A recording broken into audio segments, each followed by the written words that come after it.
Welcome back. We're at it again. Hello, my lovelies, amazings, wonderful, beautifuls, and beloveds. Thank you for joining me on 8. I am Maggie. And so, what are we doing? Okay, we are doing a beautiful slow crawl through this book, Excuses Be Gone by Dr. Wayne Dyer. And why are we doing this? Because it's a book on how to change lifelong self-defeating thinking habits. And we're all about it. And even if you pick up one tool that helps you or helps anybody else, it could change your life and the universe. So let's get to it. And also hit like and subscribe now and leave your positive comments. I really appreciate you supporting me. Okay, so we're going to get back to where we left off. We are in part 2, chapter 8, the 5th principle of willingness. Okay, so we are going to hit this. Here we go. In the 1st century AD, slave turned philosopher Epictetus offered this wisdom. It is the act of an ill-instructed man to blame others for his own bad condition. It is the act of one who has begun to be instructed to lay blame on himself, and of one whose instruction is completed neither to blame another nor himself. So we're all down here in Earth School learning, right? Like, we are here to learn, but it's very important for us to take responsibility for whatever, because until we do that, we are not able to change many of the most important programs that continue to repeat themselves. Okay, so your own instruction can be completed by successfully following an excuses be gone way of life. Blame must be supplanted by a willingness to look at everything that occurs in your life and choose to think, I attracted and created it all. I am happy to take full and sole responsibility for all of it. As an ancient Hindu proverb reminds us, he who cannot dance claims the floor is uneven. He who claims he cannot dance claims the floor is uneven.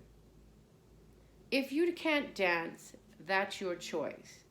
But if you want to get out there and enjoy yourself, there's nothing holding you back except your excuses. So I love dancing. I have learned over the years that it's just important to move your body.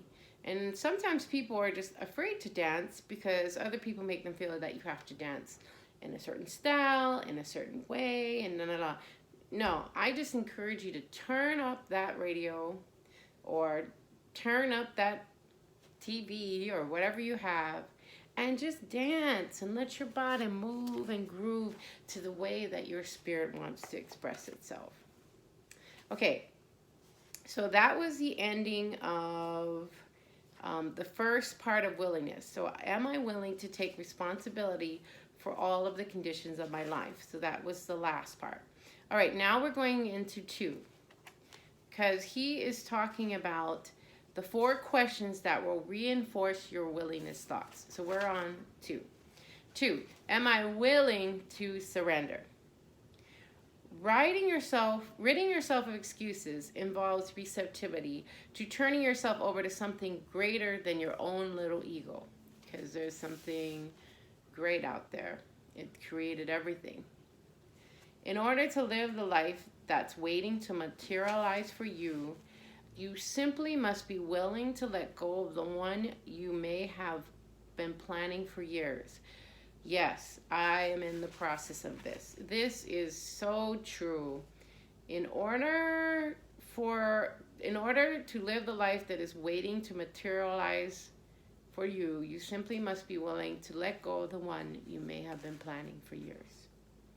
As Lao Tzu put it so succinctly, if you want to be given everything, give everything up. Jesus says something to that effect as well, and he lost a lot of rich followers, right? But what he was really talking about in in the depths of us is that we give up all things for the greater thing. So while it may sound strange to you now, the thing you surrender to becomes your power. In the first question in this section, you ask yourself if you were willing to take full responsibility for all of the conditions of your life. So we ask ourselves, are we willing to take responsibility for all the conditions of our lives? The more that we do this can be really, really hard. If somebody learned that, like, you're bad, you're the bad thing, you're being punished for this, then for them, it can be like, oh my God, if I take responsibility, I'll get hurt. I encourage you to continue to work through that. You don't need to let the people who have hurt you or treated you with mistreatment and stuff to know what you're doing. But I encourage you to be willing to take that responsibility, because once you do, they lose their hold on you. And it's a tricky type of situation, but if you continue with it and you start to realize, okay, I'm responsible for all things, you begin to be in the universe in a different way, in which it can actually serve up solutions to what you're needing to work through. Okay, so now you must discover whether you're able to let go to the point that it becomes almost second nature. By surrendering to a higher power, you become intimately familiar with the highest place within you, your true, infinite, co-creative self. And I encourage you too that if you're struggling with this, wrestle with it and keep going. Because if you do the work will do you. And it doesn't matter if it's a quick manifestation or it takes a long time to manifest. Don't give up, because we are eternal. And there are things we have to realize, that we're sort of, in a lot of ways, just very toddler or juvenile types of spirits, that we need to master our bodies and we need to master our mind and ourselves. And when we get into that type of mastery, now we are moving into the higher spiritual levels, where manifestation becomes easier and we continue to go deeper into the wisdom of the universe. So, if you immerse in the workings of the ego, you may not even have the faintest idea of what is meant by subordinating yourself to a higher principle. If this is the case for you, then your false self is the beginning and the end, the sum of all your existence. Abandoning excuses is not likely an outcome in that scenario, so simply recite the sentence to yourself. I am willing to surrender to that all-creating force responsible for all of life coming into form, and to allow myself to be lived by it rather than my living it. Okay, we're going to do this one more time, or two more times. If you can receive this. And even if right now is not the time, just go back over and play these videos and see if you can open up your heart from this loving place. There's no force here. I'm willing to surrender to the all-creating force responsible for all of life coming into form, and to allow myself to be lived by it rather than my living it. I'm willing to surrender to the all-creating force responsible for all of life coming into form, to allow myself to be lived by it rather than my living it. I love the words of Ramana Maharishi,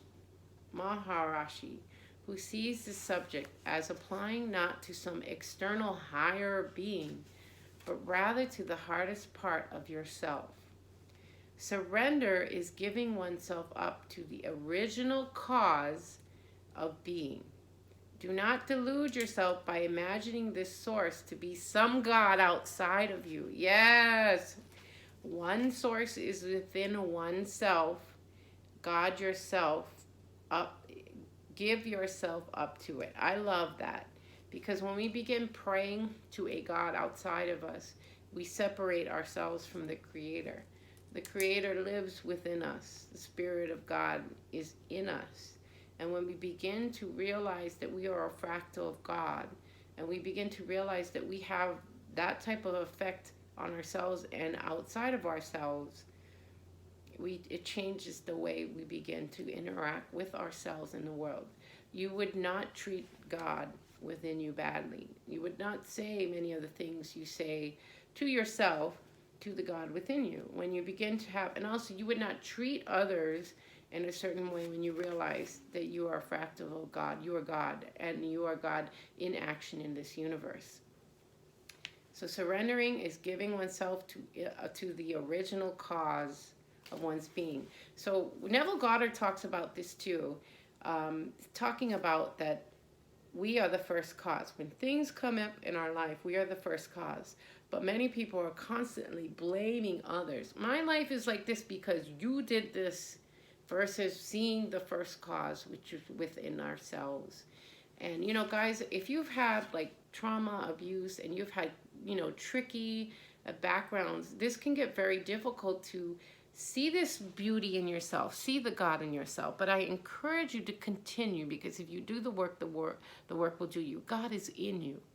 And God is wanting, the Spirit of God is wanting to exhibit in your life in such a beautiful, heart-filled, positive mind way. So, you know, Neville says we always want to look inside because we are first cause. Like I was saying, I'm sorry, it gets tricky when you've been abused because that cause is coming on the outside. But I encourage you to continue to work on the forgiveness. Maybe you came here to be a powerful forgiver and a teacher of forgiveness. Maybe you became here to be a powerful overcomer. See whatever it is in an advantage way. As reality transurfing would say, see it in an advantage. This is my advantage. This will become my superpower. Surrender is giving oneself up to the original cause of one's being. Do not delude yourself by imagining the source to be some God outside of you. One's source is within oneself. Give yourself up to it. The secret is to let yourself be lived by that highest part of yourself. And as Lao Tzu's observation at the beginning of this chapter states, if you are willing to be lived by it, you will see it everywhere, even in the most ordinary things. And I want to say that I see it in each and every one of you. While the pesky ego keeps telling you to run the show, the wise spiritual teacher from ancient China and I encourage you to do the reverse. Why not give in to this notion and let yourself be lived by the creative spirit that is always within you? Just let go and recognize that you own nothing, that you're doing nothing, and that it is all being done right before your eyes. Surrender and become less attached to the ego-dominated idea that the world is giving you a raw deal. This is the deal, period. You came here when you were supposed to, and you will leave on time, independent of your opinion about it. So make the most of it, please. Don't waste time. If you watch your body aging, you know that you aren't making the changes to it. They're just being made. Your body is being lived by the great Tao, the all-creating source. If your egos were truly in charge, you would never wrinkle, never see an age spot, never see graying hair or die. Like it or not, something greater than ego is in charge of everything. Now extend this same thinking to all of your life, beyond your body, and release yourself to this great energy source. As my teacher Nisargadatta Maharaj once put it, spiritual maturity lies in the readiness to let go of everything. The giving up is the first step, but the real giving up is in realizing that there is nothing to give up, and for nothing is your own. As hard as it may be for you to realize, when you relinquish, you produce riches. So hear that? As hard as it may be for you to realize, when you relinquish, you produce riches. Willingness to surrender means never needing excuses again. And in the end, it's all just the way